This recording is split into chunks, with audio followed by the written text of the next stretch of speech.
Okay, so the next rigid motion that we're going to take a look at is the reflection, which is the flip.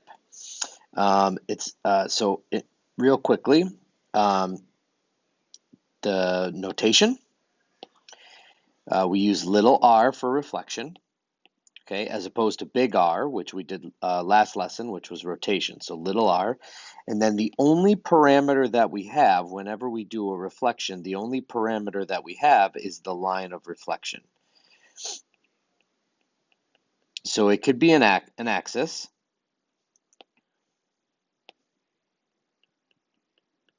or it could be just like a given line that's given in like y equals mx plus b form or whatever. So just like any rigid motion, angle measure and side length is preserved. Let's take a quick look at orientation. So if I were to have this triangle right here, this is just an example, and then here's my line of reflection. When I reflect something over a line, I have to go perpendicular to the line of reflection and then the same distance. So for example, B is going to travel perpendicular to the line of reflection, and then it's going to go the same distance past. So B prime is going to be roughly somewhere around here. C prime is going to be somewhere around here, and A prime is going to be somewhere around here. Okay, this is just a rough sketch. You'll do some actual constructions of these later. So there would be reflected triangle ABC. So the red one is the pre-image, the blue one is the image. Now, if we look at the orientation of this, if I were to start at A and go clockwise, I'm going to have ABC.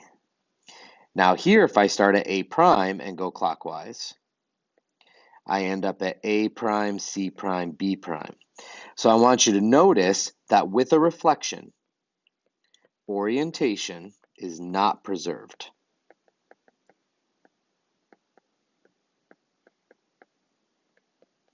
It's actually the only rigid motion where the orientation is not preserved.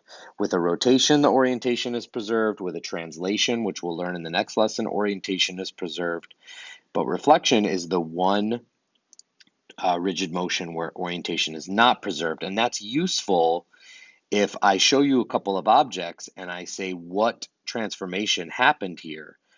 One thing you can inspect immediately is orientation, and you can then rule out reflection.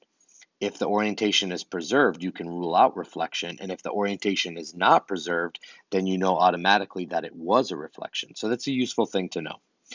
So now you're going to do a bunch of examples of these in the form of constructions and then do some practice.